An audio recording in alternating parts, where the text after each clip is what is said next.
Assalamualaikum warahmatullahi wabarakatuh. Alhamdulillah wassalatu wassalamu ala Rasulillah wa ala alihi wa sahbihi wa mawalah. Wa ashhadu an la ilaha illallah wahdahu la syarikalah. Wa ashhadu anna Muhammadan abduhu wa rasuluh. Salawatu rabbi wa salamu alaihi wa ala alihi wa ashabihi wa man sara ala nahjihi wa istanna bi sunnatihi ila yaumil qiyamah. Alhamdulillah, puji syukur kita haturkan kehadirat Allah. Pagi ini kembali kita lanjutkan kajian rutin dengan membaca buku Bulughul Maram. InsyaAllah kita mau masuk pada Babul Kafa'ati wal Khiyar.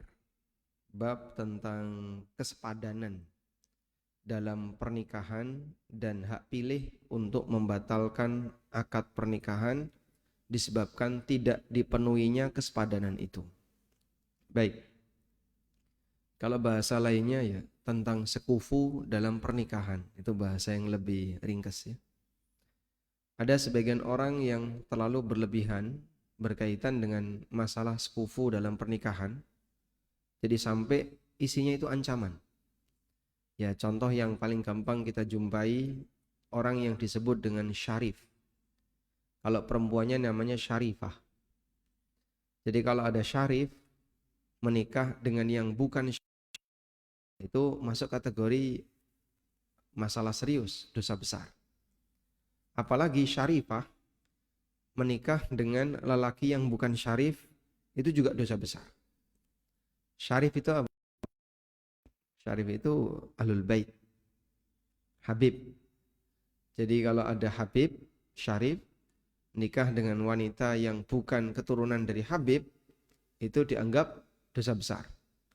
Sebaliknya, kalau ada syarifah, nikah dengan lelaki yang bukan keturunan habib, itu juga dosa besar. Nah, ini contoh praktek orang yang terlalu berlebihan dan ghulu berkaitan dengan masalah kufu atau sekufu dalam pernikahan sampai meyakini adanya dosa dalam praktek seperti itu. Padahal kalau kita lihat ada banyak sekali ahlul bait laki-laki yang nikah dengan selain ahlul bait dan ada banyak ahlul bait perempuan yang menikah dengan selain ahlul bait. Sebagai contoh misalnya istrinya Hasan bin Ali radhiyallahu anhuma itu banyak sekali. Istrinya mencapai berapa? Istrinya Hasan 90-an. Jadi 4 cerai. Hasan bin Ali, cucunya Nabi SAW. Sampai Ali bin Abi Thalib radhiyallahu anhu memberikan pengumuman, la tuzawwijul Hasan, fa innahu kana minkahan mitlaqan. Jangan kalian nikahkan Hasan dengan putri kalian, karena dia ini lelaki yang hobi nikah dan hobi cerai. Masya Allah. Sehingga 4 cerai. Tapi ketika Ali bin Abi Thalib menyampaikan pengumuman ini, bapak-bapak yang mendengar itu justru mengatakan, wallahi la uzawwijuhu. Demi Allah, aku akan nikahkan dia dengan putriku. Karena semuanya pengen mendapatkan nasab yang baik. Dan yang kedua, Hasan ini orangnya kaya, gagah, ganteng, terus royal, ahlul bait. Siapa kira-kira yang gak pengen? Ya. Makanya andaikan misalnya ibu-ibu ya, dilamar Hasan dijadikan istri yang kesekian puluh gitu. Itu kira-kira bersedia gak? Kira-kira bersedia gak? Lari ya? Lari mendekat atau lari? Baik. Dan bisa dipastikan bahwa posisi para wanita yang dinikahi oleh Hasan tidak semuanya adalah ahlul bait dan mungkin mayoritas bukan ahlul bait. Dan kita juga bisa lihat beberapa putri Nabi SAW menikah dengan bukan ahlul bait. Utsman bin Affan itu ahlul bait atau bukan? Bukan. Beliau berasal dari Bani Umayyah. Siapa putri Nabi SAW yang dinikahkan dengan Utsman? Ada Ruqayyah dan ada Ummu Kulsum, dua putri Rasulullah SAW yang dinikahkan dengan Utsman bin Affan. Padahal Utsman bukan termasuk Ahlul Bait. Makanya gelarnya Utsman apa? Zunnurain. Gelarnya Utsman Zunnurain. Selanjutnya, ada juga lelaki Ahlul Bait yang nikah dengan wanita yang bukan Ahlul Bait, sebagaimana ada wanita Ahlul Bait yang nikah dengan lelaki yang bukan Ahlul Bait. Dan itu hal yang biasa. Karena kafaah dalam masalah ini tidak diharuskan harus sama-sama Ahlul Bait. Maka dari sini kita bisa melihat praktek sebagian orang yang terlalu gulu berlebihan dalam masalah kufu tadi. Sekarang kita akan lihat kafaah. Penulis Al-Hafidz Ibnu Hajar menyebutkan tentang kafaah. Beliau mengatakan babul kafaati wal khiyar. Bab tentang sekufu dan tentang khiyar. Sekarang kita akan lihat dulu makna dari kata sekufu. Apa sih makna dari kata sekufu itu?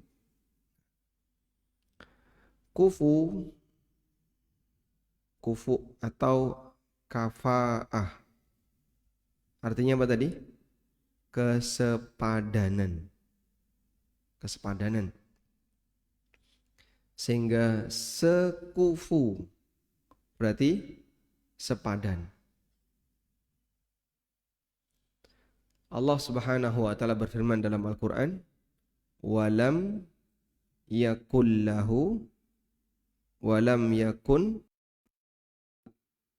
kufuwan ahad." Tidak ada seorang pun yang sekufu dengan Allah. Walam yakun lahu ahad. Tidak ada seorang pun yang sekufu dengan Allah. Artinya apa? Tidak ada yang sepadan dengan Allah Subhanahu wa taala. Baik. Lalu kafaah yang dimaksud di sini adalah kafaah dalam akad pernikahan. Kafaah dalam akad pernikahan. Kesepadanan dalam akad pernikahan. Nah, kesepadanan dalam akad pernikahan itu ada banyak faktor. Apa saja Pak kira-kira faktornya?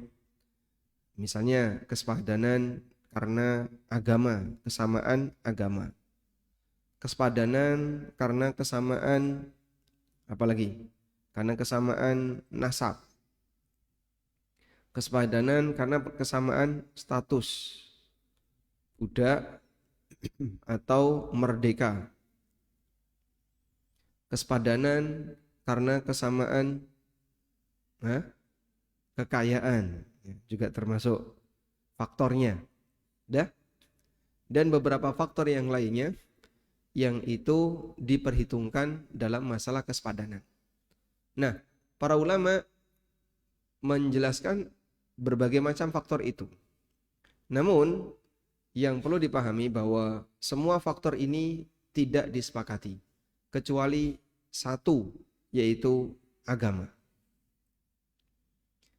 Bahwa semua faktor ini tidak disepakati, kecuali satu, yaitu agama. Di mana ketika terjadi perbedaan agama, maka tidak diperbolehkan adanya pernikahan, terutama di posisi ketika laki-laki bukan seorang yang muslim. Baik. Selanjutnya, kesepadanan dalam masalah agama ini ada dua. Yang pertama adalah kesepadanan dari jenis agama, di mana kesepadanan dalam jenis agama adalah harus sama-sama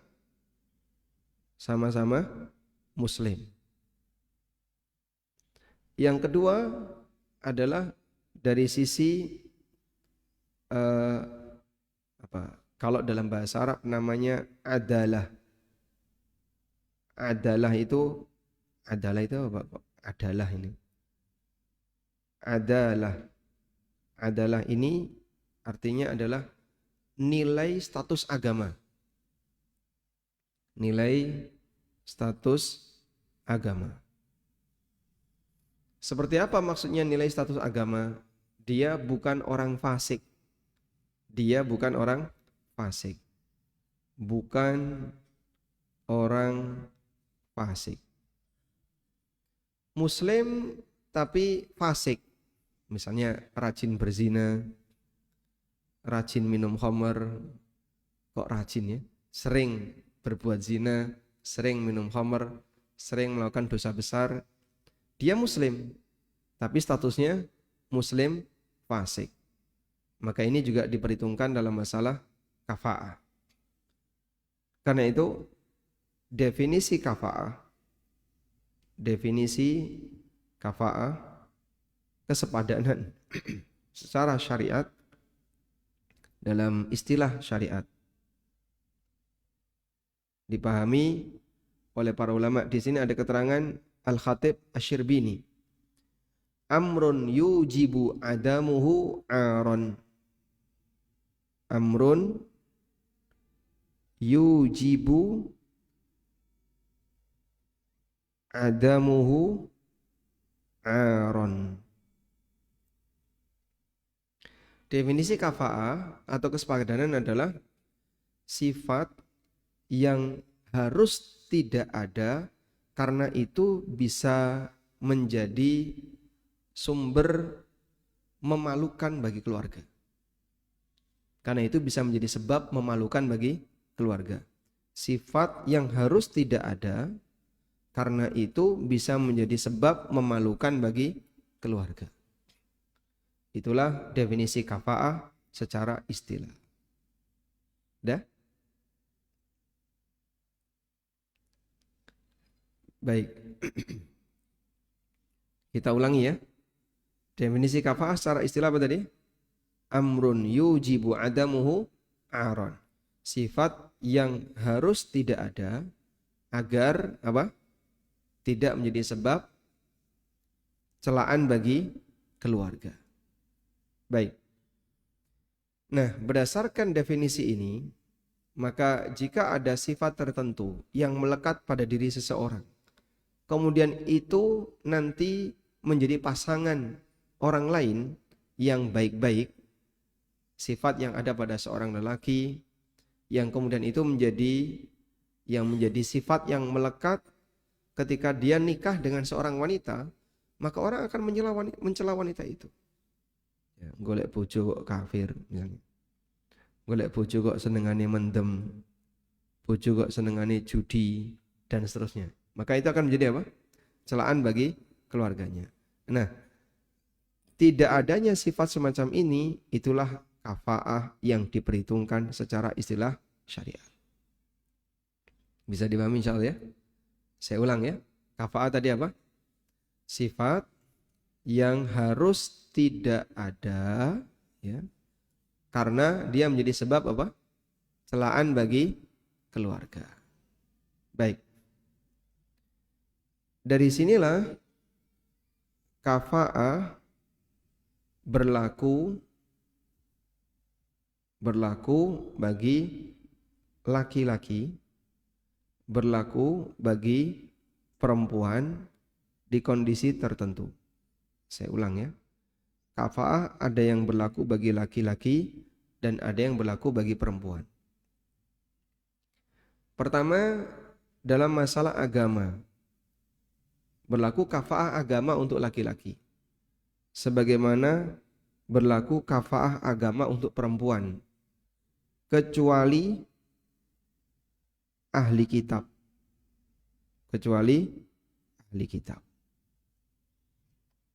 Begini. Jadi kira-kira begini. Kalau ada lelaki muslim nikah dengan wanita Hindu atau wanita Buddha atau wanita ateis, boleh atau tidak? Boleh atau tidak? Tidak. Kenapa? Enggak sekufu. Itu tidak sekufu. Sehingga lelaki ini tidak diperbolehkan untuk menikahi wanita ateis, wanita Hindu, wanita Buddha, wanita agama-agama selain ahli kitab. Karena kafa'ah agama juga berlaku bagi perempuan. Dah? Yang kedua, kafa'ah berkaitan dengan kehormatan. Berlaku bagi laki-laki, juga berlaku bagi perempuan. Sehingga lelaki yang tidak bisa menjaga kehormatannya, seperti tadi ya, suka berbuat zina, suka apa? Ya intinya berbuat zina ya. Maka dia tidak boleh dinikahkan dengan wanita yang baik-baik. Walaupun bisa jadi lelaki itu wah, orangnya ganteng nih, orangnya gagah, orangnya kaya, tapi suka zina. Maka dia tidak boleh dinikahkan dengan lelaki yang dengan perempuan yang baik-baik. Atau sebaliknya, perempuan yang tidak bisa menjaga kehormatan. Contohnya Pak, ya tahu sendiri misalnya wanita yang dia gampang disentuh oleh siapapun. Maka seperti ini tidak boleh nikah dengan lelaki yang baik-baik. Seperti itulah kafa'ah berkaitan dengan masalah kehormatan. Berikutnya, ada kafa'ah dalam masalah beragama. Ini juga berlaku, kafa'ah dalam masalah nilai beragama. Untuk kafa'ah dalam masalah nilai beragama, ada orang yang lelaki yang nggak pernah sholat, mau nikah dengan wanita yang rajin sholat. Oh, nggak bisa, karena nilai beragamanya jauh. Sehingga lelaki ini harus tobat dulu, kerjain sholat dulu, baru dia boleh nikah dengan wanita yang rajin sholat. Demikian pula sebaliknya, ada wanita yang nilai beragamanya rusak, suka kedukun, main klenik, tidak pernah sholat dan seterusnya. Maka dia tidak boleh nikah dengan lelaki yang baik-baik, sehingga dia diperbaiki dulu. Misalnya itu yang biasanya jadi pawang hujan masih perawan misalnya. Terus dilamar sama lelaki muslim yang baik, boleh atau tidak? Ya? Nggak boleh, kenapa? Karena dia peramal atau dia pawang hujan dan main perdukunan, sehingga nilai beragamanya tidak seimbang. Baik. Berikutnya ada kafa'ah dalam masalah apa lagi?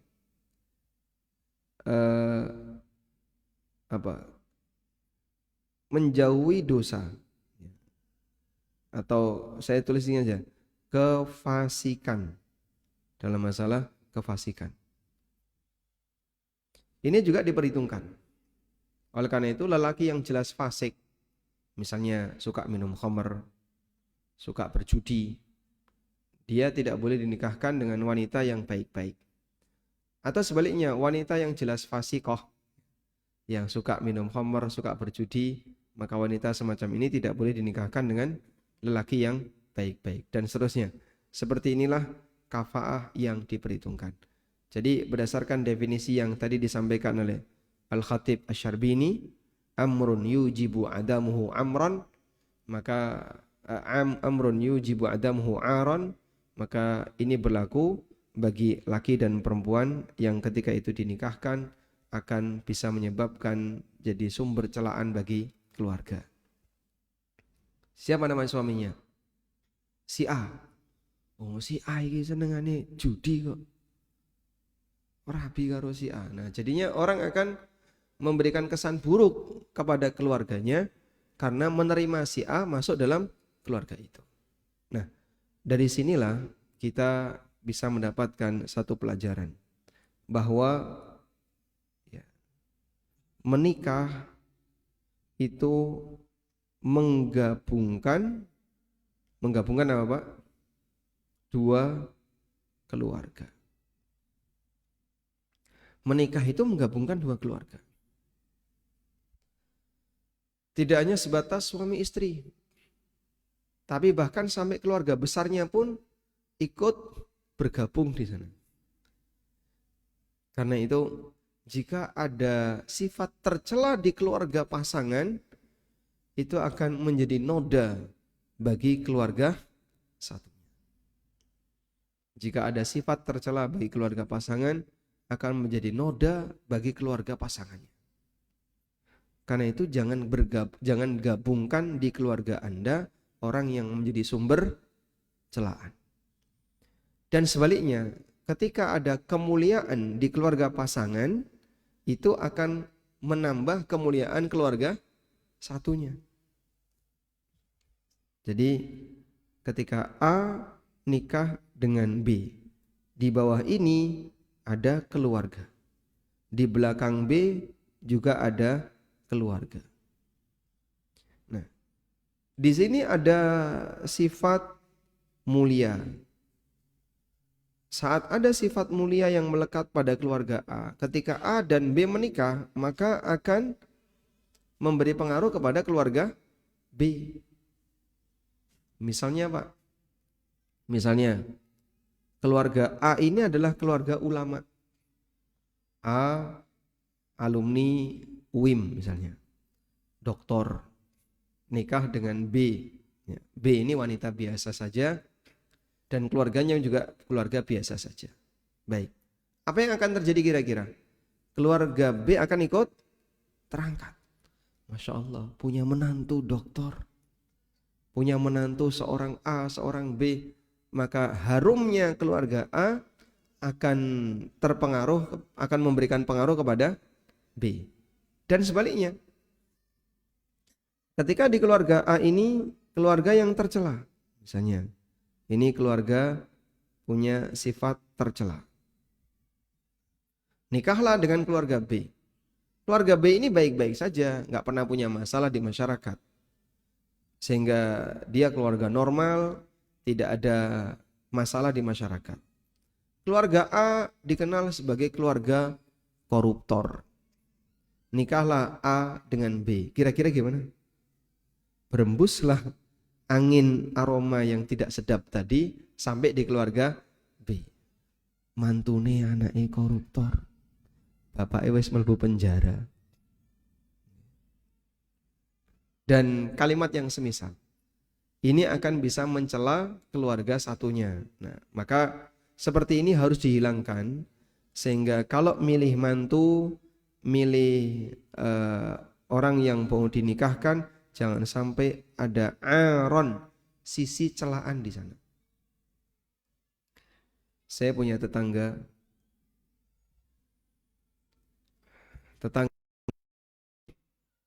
pernah punya pengalaman buruk mengenai orang tuanya.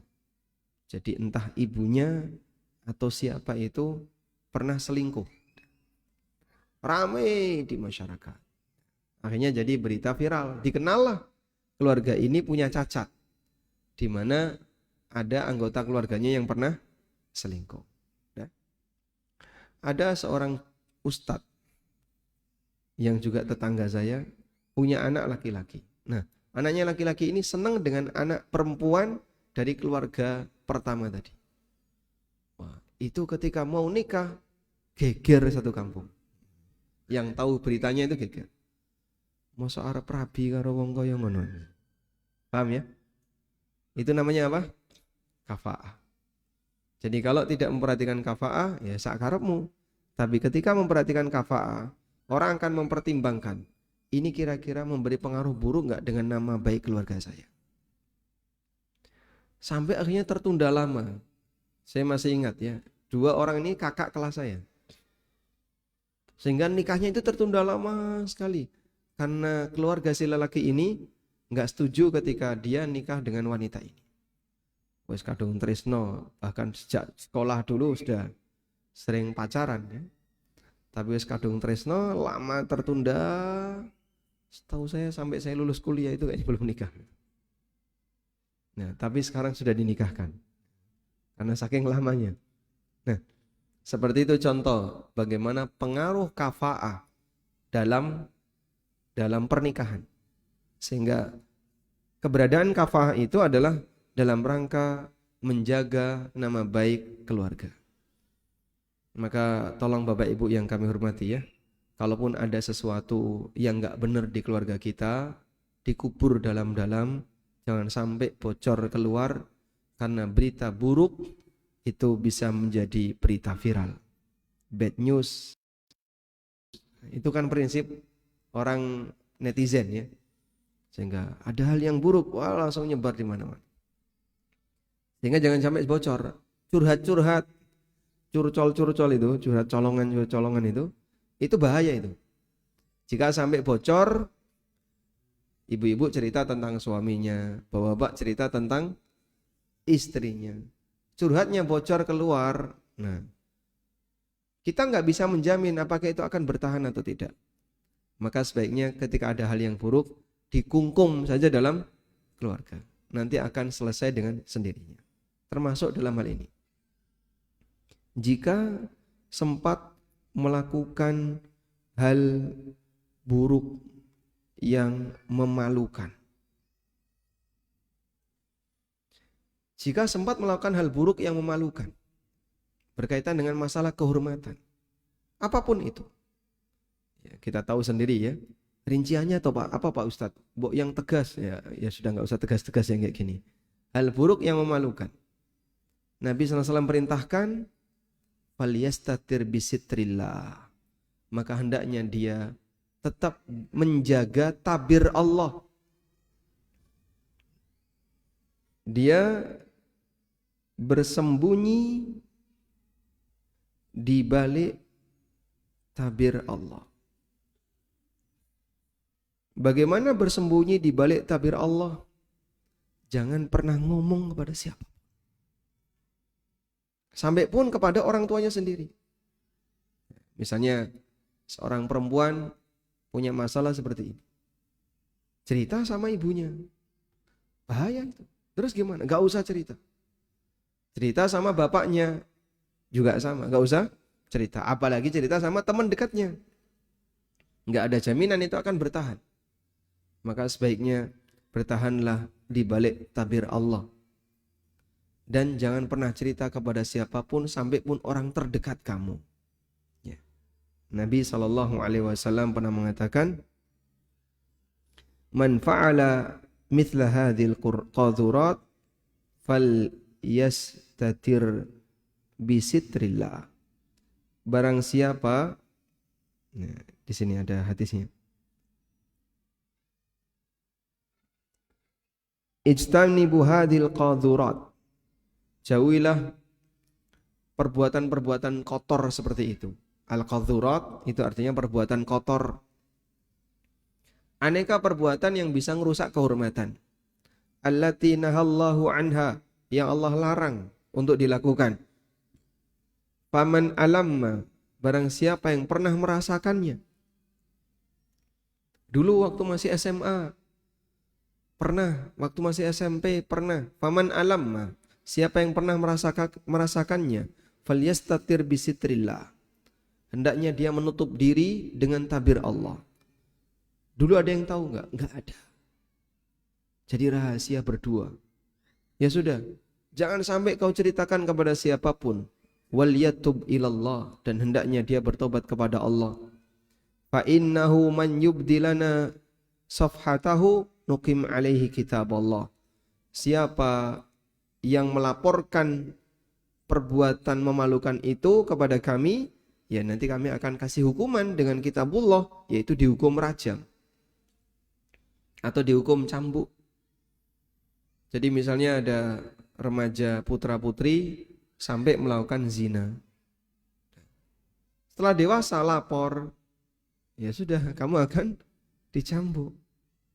Terus gimana Pak? Saya berlumur dengan dosa. Saya ingin membersihkan diri saya dari dosa. Bertobat. Sepanjang kau belum lapor, itu urusan pribadi kamu. Tapi kalau kau lapor, kau akan dihukum. Dan memalukan. Karena hukumannya itu di tempat umum. Dilihat oleh banyak orang, jadi viral. Tapi kalau dia nggak lapor, dia bertobat kepada Allah, sehingga itu menjadi dosa pribadi bagi dia, yang berusaha untuk dia tobati, urusan selesai. Makanya Nabi SAW perintahkan, falyastatir bisitrillah. Kadang kan orang itu bingung ya. Tapi saya kalau nggak cerita gimana ya? Kalau nggak cerita, udah nggak usah cerita. Selagi kau berbuat dosa itu nggak ada satupun yang tahu, rahasiakan selamanya sampai mati. Waktu saya masih berjaga di konsultasisyariat.com, buka emailnya kan banyak sekali dia. Jadi di web konsultasisyariat.com ada fitur kirim pertanyaan. Dia kirim pertanyaan, nanti masuk di web itu. Nah, pertama yang bertugas untuk nyortir pertanyaan itu saya ya. Saya lihat pertanyaan itu, Masya Allah. Banyak sekali misalnya gadis, saya mau nikah. Dilamar oleh seseorang. Tapi dulu dia pernah zina. Entah SMP atau SMA dulu. Sudah lama sekali. Apakah saya perlu cerita? Jangan.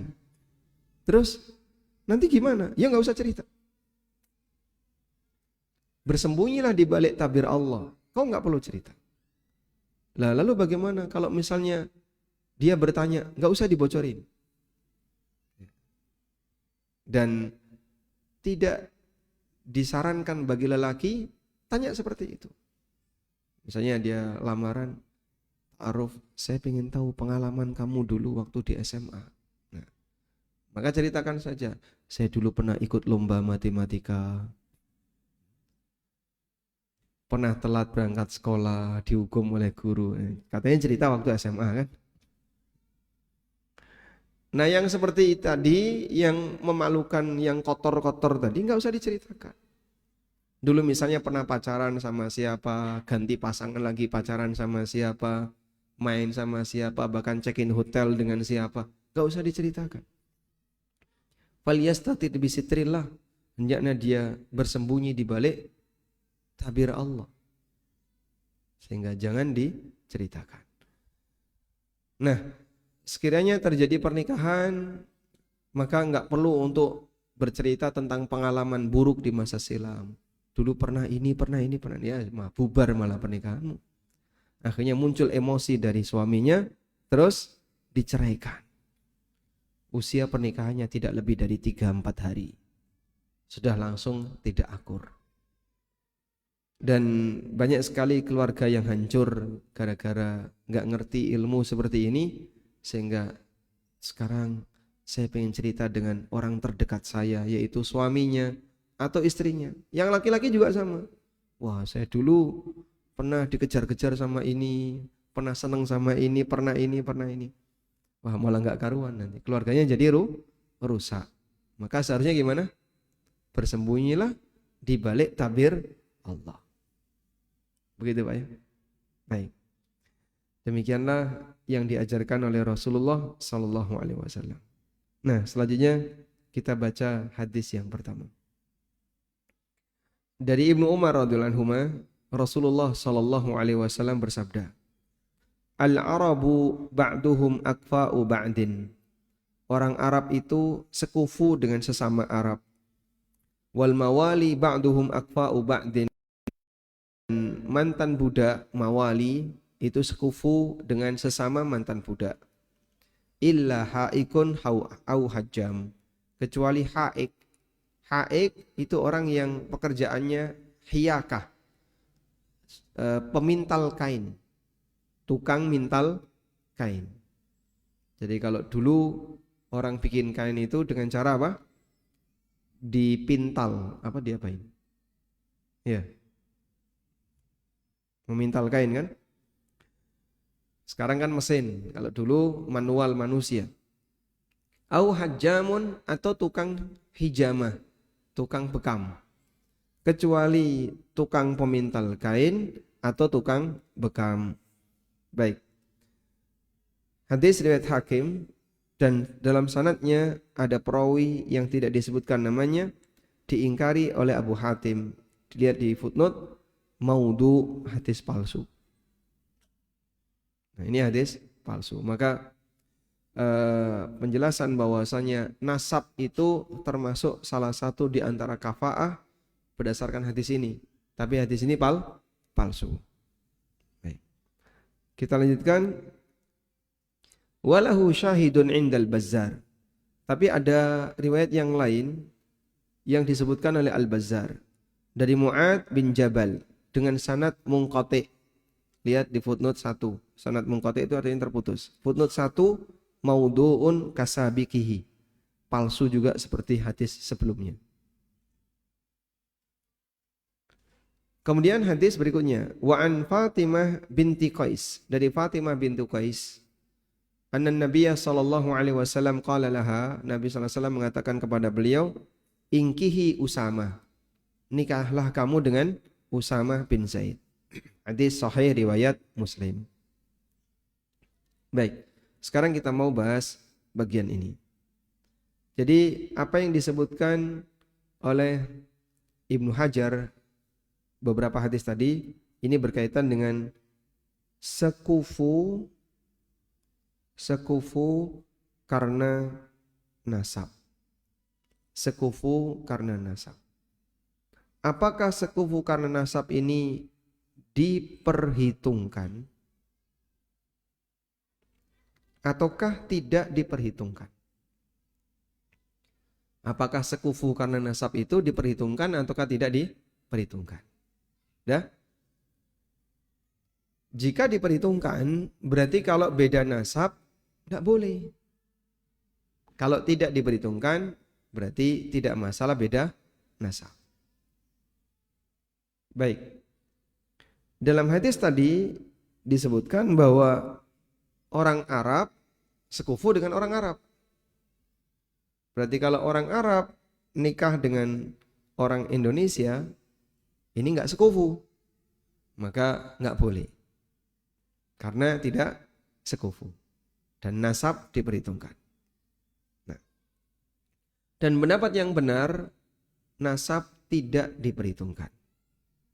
Yang benar, nasab, kufu karena nasab, itu tidak diperhitungkan. Apa dalilnya, Pak? Apa dalilnya? Tadi beberapa wanita ahlul bait nikah dengan lelaki yang bukan ahlul bait. Mana yang lebih mulia nasabnya? Bani Umayyah ataukah Bani Hashim? Bani Hashim lebih mulia. Kenapa? Ahlul bait. Tapi putri Nabi SAW dinikahkan dengan Utsman. Dan Utsman bukan ahlul bait. Utsman itu apa? Bani Umayyah.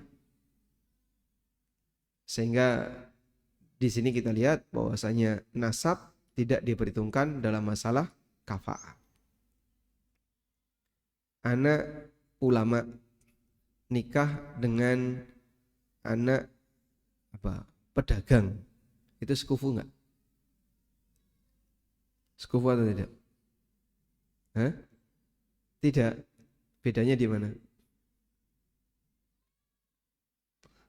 Satunya ahli agama, yang satunya ahli dunia misalnya. Baik. Nah, kalau nasab itu diperhitungkan, maka seperti ini bisa jadi masalah. Sehingga misalnya yang laki-lakinya anak pedagang, yang perempuannya anak kiai misalnya. Wow, ora cocok ini, nggak bisa. Nah, itulah sekufu karena nasab. Raden itu pasangannya Raden. Kalau laki-laki Raden, kalau perempuan Roro. Roro ya. Ya. Ada Raden, ada Roro. Jadi kalau Raden atau kalau Roro dinikahi yang bukan Raden, boleh atau tidak? Perempuannya berdarah biru, lelakinya anak keju, anak singkong mau anak keju, anak singkong maksudnya. Perempuannya berdarah biru, lelakinya anak singkong, boleh nikah nggak? Kalau dulu nggak boleh, dulu nggak boleh ya. Jadi hampir di semua daerah ada seperti ini, sehingga Raden pasangannya Roro. Kemudian lalu pasangannya baik Andi, pasangannya juga Andi. Kalau Andi kan berlaku laki pada perempuan ya. Ya. Ini di mana ini? Lalu sama baik. Hah? NTB. Nah, berlaku di NTB. Saya punya teman lalu, dan dia nikah dengan orang Jogja yang bukan baik, boleh. Baik nikah harus dengan lalu, dulu, sekarang sudah tidak berlaku. Dulu ya, maka budaya terkadang masih mempertahankan nilai seperti ini. Belakangan jebol, karena saking banyaknya kasus. Itu nyatanya Roro tidak nikah sama Raden. Banyak sekali Roro-Roro yang tidak nikah dengan Raden. Ya. Ada banyak Raden yang tidak nikah dengan Roro. Nah, demikianlah. Kalau nasab masih diperhitungkan, nah ini nanti bisa jadi masalah semua ini. Pernikahan antara Raden dengan selain Roro atau Roro dengan selain Raden. Baik. Dan yang benar tidak diperhitungkan. Dalil yang lain bahwa nasab tidak diperhitungkan adalah hadis yang tadi kita baca. Fatimah bintu Qais nikah dengan Usama. Fatimah bintu Qais nikah dengan Usama. Coba kita lihat nasabnya Fatimah bintu Qais. Fatimah bintu Qais.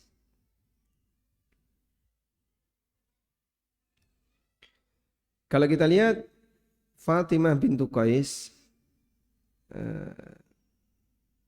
misalnya pakai ini aja ya. Di sini disebut Al-Fihriyah.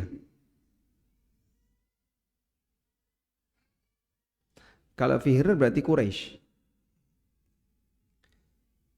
Fatimah bintu Qais Al-Fihriyah. Fihr itu Quraisy. Sebutan lain dari nama Quraisy itu Fihr. Fatimah bintu Qais itu orang Quraisy. Fatimah bintu Qais. Orang mana ini? Quraisy.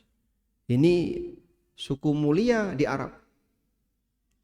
Sementara Usama bin Zaid bin Haritha ini mantan budak. Siapa yang mantan budak? Zaid bin Haritha.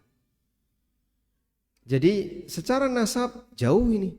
Satunya Quraisy, orang mulia, suku mulia. Satunya Usama bin Zaid, yang Zaid bin Haritha itu adalah mantan budak. Tapi Nabi SAW minta kepada Fatimah, nikahlah kamu dengan Usama. Jadi ceritanya Fatimah bintu Qais itu dicerai 3 oleh suaminya sebelumnya. Setelah dicerai 3, dia menjalani masa iddah di rumahnya Abdullah bin Umi Maktum. Lalu Nabi SAW berpesan kepada Fatimah, nanti kalau sudah mendekati selesai masa iddah, tolong kabari aku. Dah, selesai masa iddah, Nabi SAW tanya kepada Fatimah. Setelah dikabari, sudah selesai masa iddah, Nabi SAW tanya kepada Fatimah. Nah, Fatimah menyampaikan, sudah ada dua lelaki yang melamar.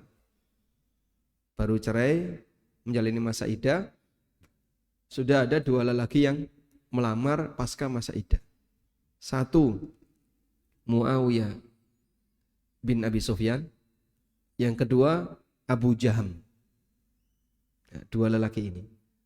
Lalu Rasulullah SAW ngasih pertimbangan. Amma Muawiyatu fasu'lukun la mala lahu.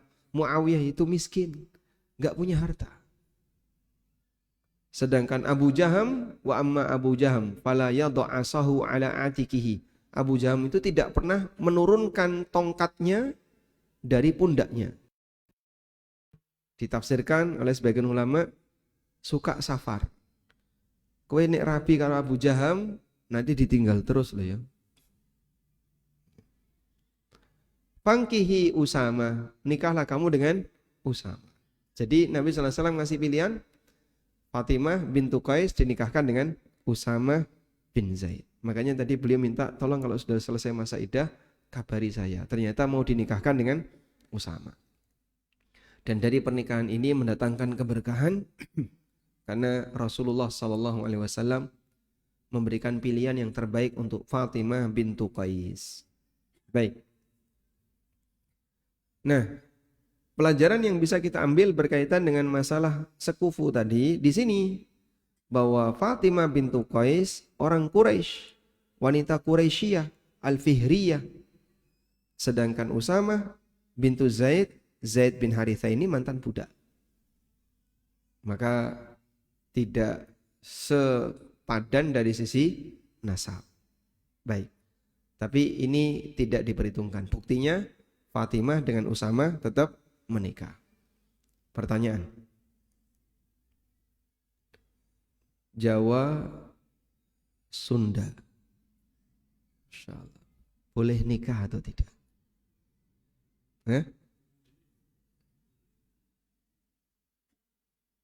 Lelakinya Jawa, wanitanya Sunda. Boleh nikah atau tidak, Pak? Sebenarnya yang lebih tepat Jawa Timur.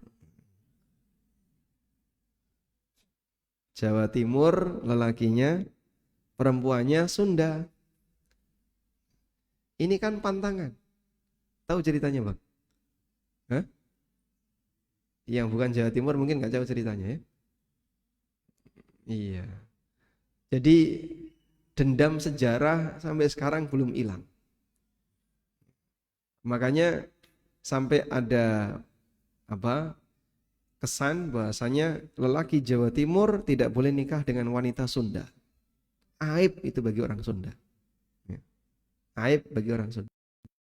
Hingga di Bandung yang sebesar itu tidak ada jalan bernama Gajah Mada.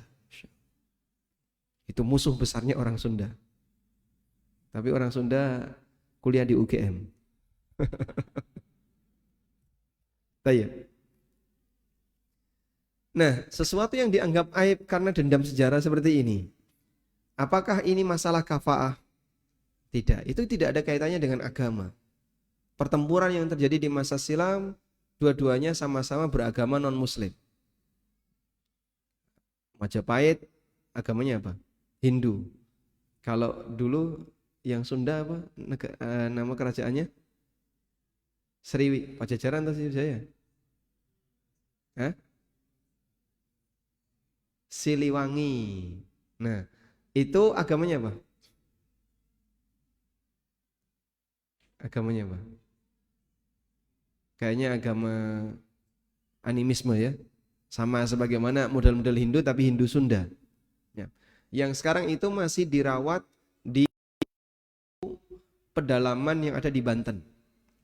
Suku apa itu? Suku Baduy. Nah, yang ada di Banten itu. Nah, posisi mereka ini ketika menikah gimana? Oh, dulu nggak boleh, sekarang sudah banyak kasus. Jadi dibolehkan.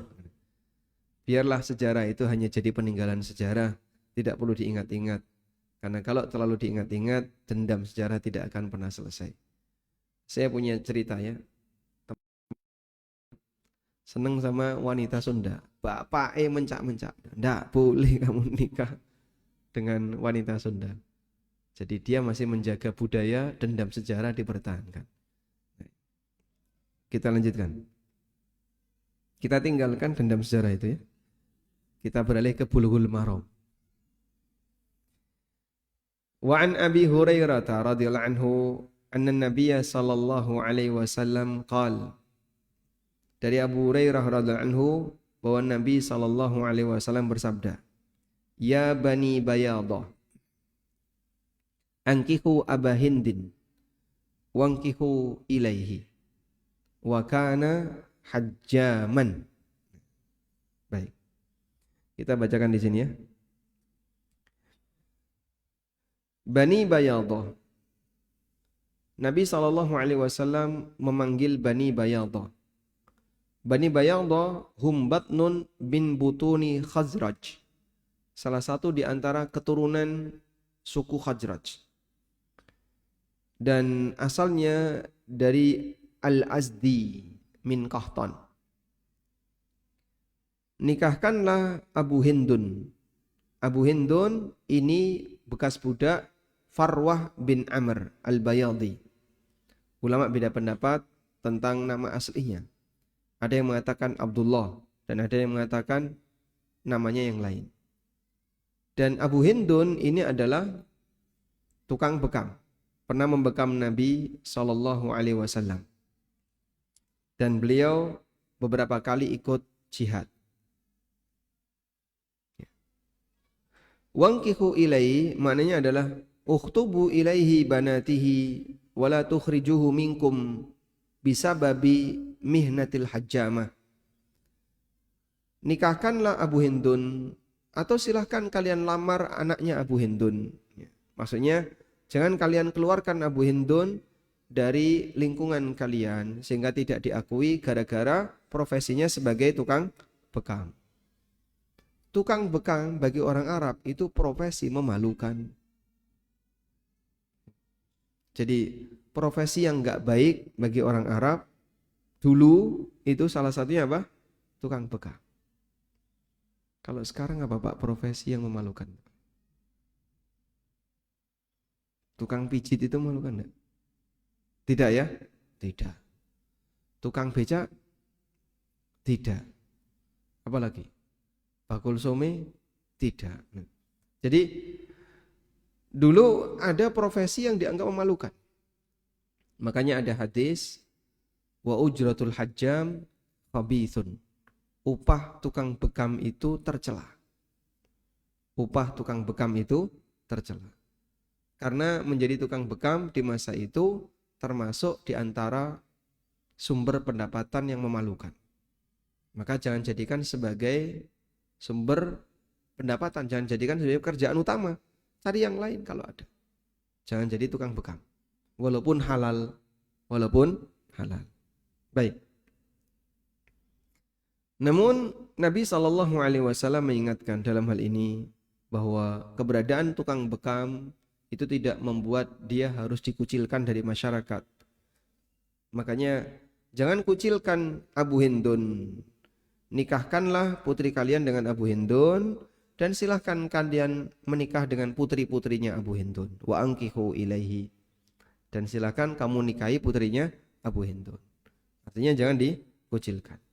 Maka hadis ini mengajarkan bahwa keberadaan mihnah atau pekerjaan itu tidak menurunkan kafaah seseorang. Wallahu a'lam. Lalu hadis yang terakhir dari Aisyah radhiyallahu anha, qalat, beliau bercerita, khuyyirat Bariratu ala zawjiha hina ataqat, muttafaqun alaih fi haditsin tawil. Barirah diberi pilihan oleh Nabi SAW untuk melanjutkan dengan suaminya ataukah putus ketika Barirah dimerdekakan.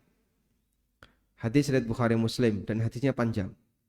Dalam hadis riwayat Muslim dari Aisyah, anna zaujaha kana abdan. Suaminya Barirah itu budak. Wa fi riwayatin, dan dalam riwayat yang lain, kana hurran.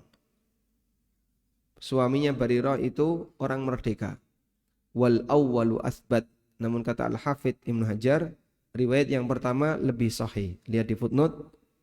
Laisa hadza an Aisyah kama yadullu alaihi qaulul Hafidh. Sebenarnya ini bukan pernyataan Aisyah sebagaimana yang dinyatakan oleh Al-Hafidh. Innama hadza rawahu Muslim. Hanya saja diriwayatkan oleh Muslim dari perkataan Abdurrahman bin Qasim. Abdurrahman mengatakan wa kana zaujuha hurra. Suaminya Barirah itu orang merdeka. Dan terdapat riwayat yang sahih dari Ibnu Abbas diriwayatkan oleh Bukhari, annahu kana abdan. Suaminya Barirah itu budak. Wallahu alam. Baik, sekarang kita jelaskan sebagai berikut. Tersebutlah pasangan suami istri. Namanya, saya sebut suaminya dulu ya. Suaminya namanya Mughith. Istrinya namanya Barirah. Mereka nikah saat keduanya berstatus budak. Mughith ini budak, Barirah juga budak. Terus nikah. Budak nikah dengan budak. Nah, Barirah dimerdekakan oleh Aisyah. Merdeka. Siapa yang memerdekakan? Aisyah. Sementara Mughith masih bertahan sebagai budak, belum dimerdekakan. Akhirnya karena Barirah merasa sudah merdeka, bukan lagi budak, beda status sekarang. Statusnya Barirah lebih tinggi daripada Mughith. Sehingga suami posisinya budak, sementara istri posisinya merdeka. Nah, jadinya apa? Beda status. Dan jauh sekali perbedaan status budak sama orang merdeka. Akhirnya si Barirah, sang istri ini tidak mau lagi dengan Mughith. Ya. Sampai Mughith ini nangis-nangis ngejar Barirah. Sehingga Barirah itu kemanapun selalu diikuti sama Mughith. Jalan kemana diikuti, di belakangnya ada Mughith sambil nangis untuk mengemis cintanya Barirah. Nah, gimana? Ada bahasa yang lebih indah lagi nggak? Saya boleh pinjam kan? Dia nangis-nangis agar Barirah tetap mau balik sama dia. Ya. Akhirnya kasus ini dilaporkan kepada Nabi Sallallahu Alaihi Wasallam. Lalu Nabi Sallallahu Alaihi Wasallam minta kepada Barirah, "Bu, kamu balik saja sama Mughith. Kasihan itu Mughith, sudah kadung tresno sama kamu. Masa dibiarkan kayak gitu? Nanti jadi pikiran." Tapi Barirah tetap menolak. Akhirnya Barirah tanya kepada Rasulullah SAW, "Ya Rasulullah, ini wahyu ataukah saran pribadi?" Nabi SAW mengatakan, ini saran pribadi, bukan wahyu. Akhirnya Barirah mengatakan, kalau begitu ya Rasulullah, saya pilih pisah dengan Mughith. Jadi kalau wahyu, sami'na wa ata'na. Aku gak mau nolak, gak boleh nolak wahyu, gak berani. Seperti Zainab dinikahkan dengan siapa? Zaid, itu wahyu. Allah yang nikahin. Makanya ketika Zainab mau dinikahkan dengan Zaid, Zainab itu sebenarnya menolak. Karena Zainab dari Bani Makhzum, Bani terhormat, Zaid bin Harithah mantan budak. Gak kelas, gak berkelas ya. Jauh selisihnya. Zainab menolak. Tapi Nabi SAW menyebut ini wahyu. Akhirnya Zainab nurut. Dan terjadilah pernikahan Zainab dengan Zaid. Karena berawal dari kondisi yang tidak mencintai, tidak saling cinta, terutama Zainab kurang suka dengan Zaid, pernikahannya gak lama. Berpisahlah Zainab dengan Zaid. Lalu Allah nikahkan Zainab dengan siapa? Dengan Rasulullah sallallahu alaihi wasallam. Falamma qada Zaidun minha watara zawwajnakaha. Ini sampai disebutkan dalam Al-Qur'an ya. Disebutkan dalam Al-Qur'an. Coba kita lihat ayatnya. Allah Subhanahu wa taala menceritakan di surat Al-Ahzab.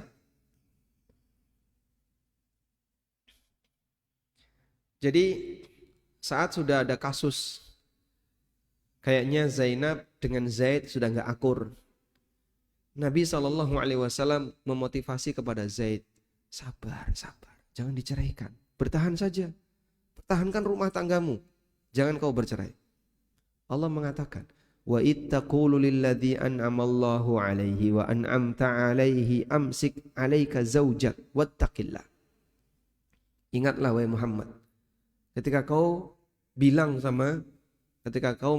memerintahkan kepada Zaid, amsik alaika zaujak, pertahankan istrimu, wattaqillah, bertakwalah kepada Allah.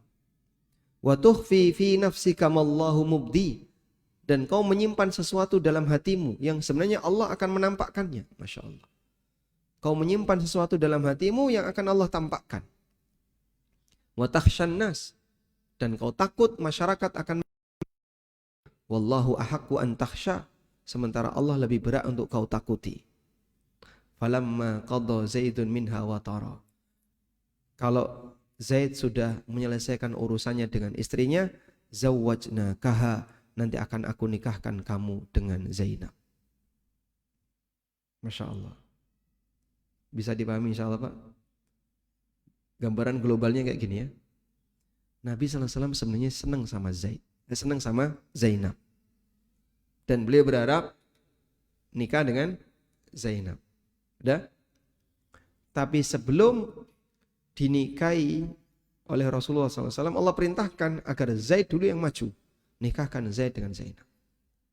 Loh, Zaid ini kan anak angkatnya Rasulullah SAW. Anak angkatnya Nabi SAW. Dulu di zaman jahiliyah, sebelum Islam, sampai disebut Zaid bin Muhammad. Setelah Islam datang, dilarang oleh Allah Ta'ala, tidak boleh menasabkan anak kepada selain bapaknya. Akhirnya diubahlah jadi Zaid bin Harithah. Gitu ya. Nah, ini jadi ujian nih, keberadaan Zaid. Allah nikahkan Zaid dengan Zainab. Setelah itu bercerai. Nah, sebenarnya saat punya masalah itu Rasulullah SAW sudah berharap, udahlah kamu cerai saja. Tapi beliau sampaikan kepada Zaid, pertahankan istrimu. Beda lahir batin. Tunjukkan di sini. Wa tukhfi fi nafsika, kau menyembunyikan dalam hatimu, mallahu mubdi, yang Allah menampakkannya. Sampai kata Aisyah, andaikan Rasulullah SAW mau menyembunyikan wahyu, ayat ini akan beliau sembunyikan. Ayat ini akan beliau sembunyikan. Tapi beliau sallallahu alaihi wasallam adalah amin, orang yang amanah, sadiqul masduq, orang yang jujur dan dipercaya. Coba ini kira-kira kalau kita memalukan nggak Pak? Kalau kita ya, hah? Ini kan memalukan bagimu, tapi ini akan disebarkan untuk seluruh umatmu. Dibaca sampai akhir zaman. Semua orang tahu. Seluruh umat Nabi Muhammad SAW jadi tahu. Oh, seperti ini yang pernah terjadi pada Rasulullah SAW. Andaikan beliau menyembunyikan wahyu, tentu ayat ini akan disembunyikan. Jadi putus ya. Faqad dhalla dhalalan mubina. Maka na'alan nabi, putus. Jadi ayat 37 dilompati. Begitu ayat 36, wa may ya'sillaha wa rasulahu faqad dhalla dhalalan mubina. Langsung lompat ke sini. Maka na'alan nabi min harajin fima faradallahu lah. Mana ayat satunya? Memalukan untuk Rasulullah SAW. Dibuang saja. Subhanallah, ini wahyu, tidak boleh ada yang dibuang. Justru ini ketika ada dalam Al-Quran menjadi bukti apa? Amanahnya Nabi Muhammad SAW. Sehingga tidak ada bagian yang disembunyikan.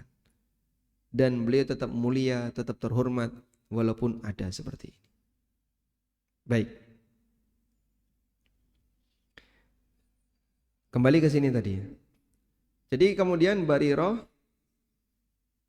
diberi pilihan oleh Nabi SAW. Ya sudah, kalau memang kamu sudah tidak lagi mencintai Mughith, daripada bertepuk sebelah tangan, dilepas saja. Akhirnya Mughith, Barirah diizinkan untuk gugat cerai. Dan itulah makna dari hadis tadi. Khuyyirat Bariratu ala zawjiha. Barirah diberi pilihan